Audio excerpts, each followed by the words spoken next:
Ex-convicts of Reddit, what is your most pleasant prison memory? There was one day in my unit the kitchen workers organized an event where they stole so much food out of the kitchen they fed the entire 250-ish man pod and all the races ate nachos together. There's a feeling of freedom even being locked up. Freedom from responsibilities. No rent, free food, routine. I needed that at one point in my life. I wouldn't want to go back to that, but at the time it was probably the better of a few scenarios. I spent a little over a decade in prison, from the early 90s to the early 2000s. In the state where I did my time, all of us had to work a semblance of a job inside the compound, kitchen, inside grounds, maintenance, painting, cleaning, etc.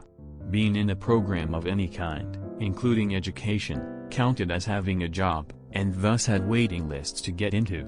Programs also needed better educated inmates to work there as clerks and tutors, and these were the sorts of jobs that the smart inmates tended to gravitate towards, involving more hours than a menial job, but cleaner and less distasteful. Often it meant we had access to older computer hardware, no internet or anything, though. PC video games occasionally made their way onto the compound, usually brought in by one or another of the free worlders, i.e. prison workers who were not guards, who had a soft spot for his clerks. My boss in the education classroom where I worked was like this, though he had something of a policy that the only games he would bring in would be education, strategy, or puzzle-oriented, such that if he ever got asked about it, he could say that it was a critical thinking tool that was part of his teaching curriculum. The happiest day of my prison life was the day that he brought in Myst. I had read articles about it, and wanted to play it someday, but never imagined that I'd get to play it before I got out. It was an absolutely groundbreaking game for its time, with beautifully graphics, soothing music, imaginative puzzles, and an intriguing storyline. I had never seen anything like it. The articles/reviews didn't do it justice. Over the following weeks, I would lose myself in that world for maybe an hour a day, living out an alternate life in a beautiful and magical world so far removed from the horrible reality of my current existence. I was disappointed when it was all finally over. Though in a way it led to my second happiest prison memory, which was the day, a year later, when he brought in Riven, the sequel to Myst. Smile. I think people would be surprised at how much nice things happen in prison. It is crazy the amount of altruism you see in prison. People who beg for food or items will often be given them. Even though the people know they are a beggar, they will help them. But if you are an asshole and a beggar, you will get cut off. I had family, and I could have asked them to send me money. But I don't like asking them for that. And I don't like donating to the prison system from buying their food. People would still constantly give me food and items. Things that they could sell or trade. And they would just give them to me. I just went through reception and orientation at a new prison, and had no money on my books. A guy, who I never talked to before, saw that I kept going out to the yard and work out in my prison-issue scrubs. After 2 weeks, he comes up to me and say, "Hey, are you just from reception?" Quote. I say yeah, just moved here. He says, "So, I see you don't have anything other than the state clothing. I have some extras that should fit you. I'll bring it to your cell." He brought me 4 pairs of gym shorts, 3 shirts, and an $60 pair of Nike running shoes with a small tear that was stitched up. This guy, who I didn't even know, gave me about $100 worth of stuff. People get murdered for $10 in prison. This wasn't a small gift. I wanted to give him something in return, but he wouldn't accept it. The people who are in prison have done something bad to go there. But prison becomes a community. Just like any neighborhood, you get to know your cellies. You get to know your neighbors. And there is this sense of, I know how shitty this place is. And I want to help you out. Because I know what you feel. I think most people would be surprised at the amount of altruism that goes on in prison. People are sad when you don't get a call from your wife, or you get rejected from early parole. These people empathize with you, and want to see you go, even though they have to stay there, and will miss your company. You can see friendship and love and empathy even within the walls of a prison. Xmas Eve in Silverwater Jail. Some very big, scary-looking tatted dudes around. It's nighttime and possums start to come out of the trees.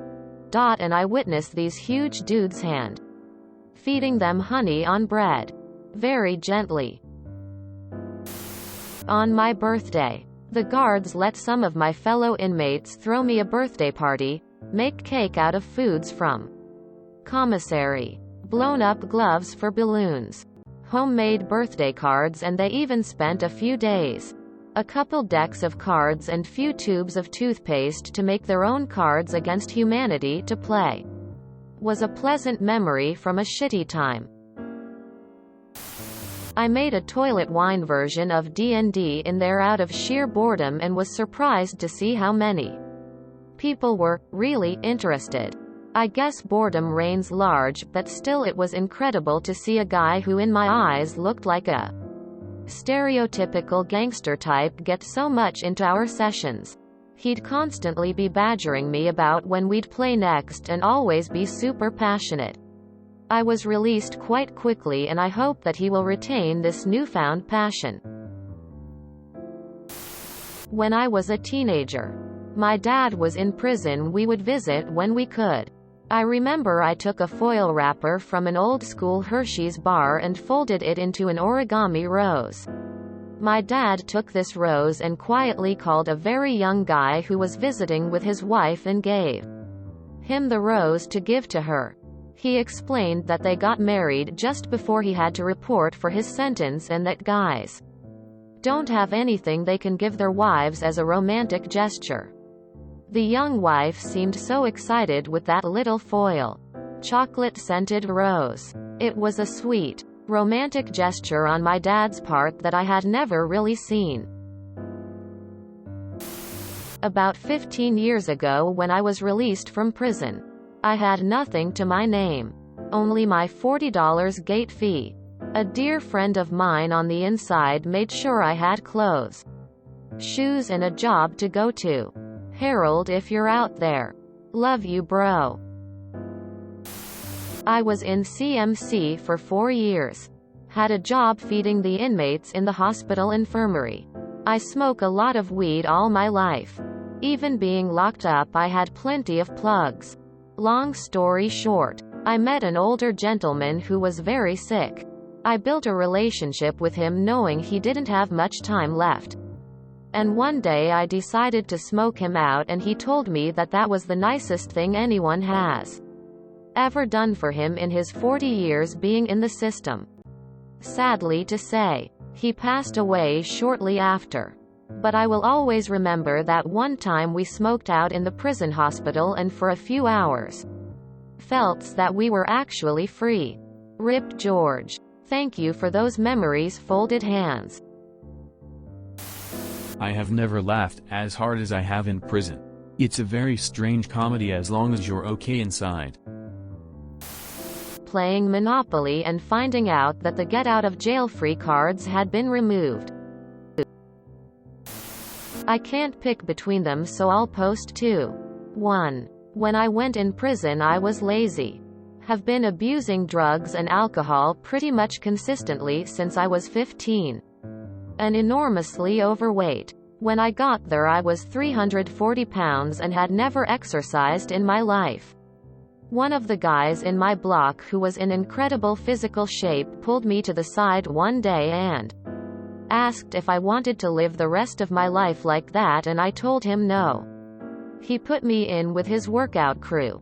And a year and a half later, when I was released, I was 215 pounds with a six-pack and had developed a sense of confidence and motivation to better myself I had never experienced.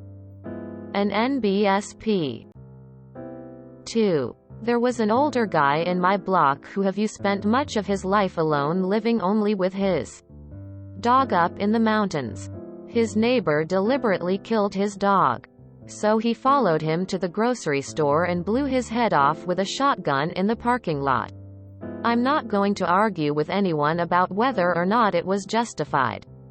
But that person had just taken the only thing he had in his life that gave him meaning. The guy in my block had no family outside, had a lot of health issues, and no money to spend on commissary or anything else. The entire block took care of him. When someone was about to get released, they gave him all of their belongings. People bought him ice cream and honey buns, and so does that of the commissary, and made sure he had good hygiene products rather than the crappy ones you get for free if you don't have money in your account. He was never going to leave that prison. He would be there for the rest of his life, and people sympathized with why he was there. So we all took care of him. When it was time for me to leave, I left him my coffee mug, electric shaver, several bags of instant coffee, and my collection of books and magazines. We all banded together and took care of that man, and he never asked for any of it. It made me feel good to see everyone taking care of this man who otherwise would have spent the rest of his life with nothing, eating only what they served in the chow hall, which, while better than what is served in county jail, is still pretty awful. The one time someone new to our block who didn't know how things went tried to steal from him. They ended up in the infirmary. An NBSP.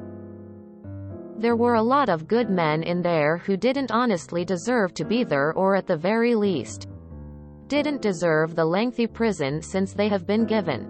Sure, there were plenty of child molesters and rapists who got smaller sentences than they deserved. But the overwhelming majority of people I encountered during my 2 years in prison were basically good people who, due to a mix of unfortunate circumstances and bad decision-making, had ended up in prison. An NBSP. We really need to make it easier for these people to reintegrate into society once they're released. Many of them end up back inside because they reoffend after being unable to find a job or someone willing to rent a house to them. The system is broken, but the vast majority of people caught up in it are not. Toward end of my sentence, I was eligible for work release, which meant that I could have an actual job off compound. I had an iPhone at work and got to have sex with my GF. I wasn't your usual inmate. I was in for a truck accident where someone died. First ever offense. No violence. Didn't take drugs. Very rarely even drank alcohol. Never committed a crime in my life. So I was a polar opposite to pretty much everyone in there. It was a low-security prison farm. And one day I decided to walk along the boundary fence to the library. Going on the wrong side of the fence technically meant that you escaped. So it was watched. As I'm casually wandering along, 2 guards drove up and told me to get into the car. They took me for a strip search and demanded to know why I was on the other side of the fence. I wasn't. I asked them if they had cameras, and they said yes. So I told them to double-check the footage because I'm not a fuckwit trying to escape. They checked and let me go. Everyone in the prison wanted details and what happened. I was a minor celebrity for the afternoon, and I had a bit of respect amongst the other inmates, because even someone as straight as me copped shit from the screws. The first few days in solitary. So quiet. The last 2 weeks, not so hot. I did some time in Hemp Weatherby back in the 90s. Some of us went on a work party to clean up litter at Raft Church Fenton after an air show. When we were walking around the airfield, we were joined by some of the pilots. We watched one of them take off later on and realized they were red arrows.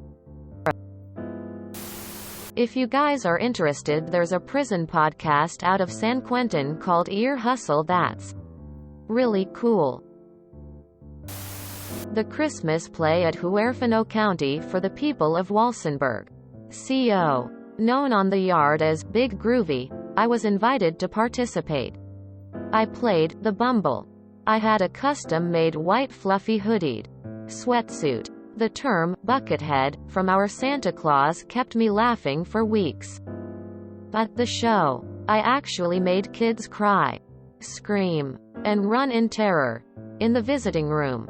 Lol. Oh, I'm black. 6 feet 3 inches. 340 pounds. So pleasant. Snacks and candy and laughs.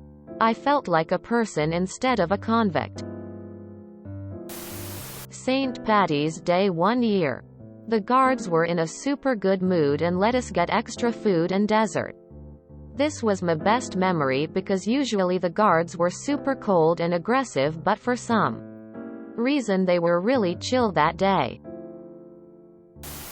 If you enjoyed this video, please check out our playlists full of similar content. Epic Ericast is like doom scrolling for your ears. Please like, share, and subscribe.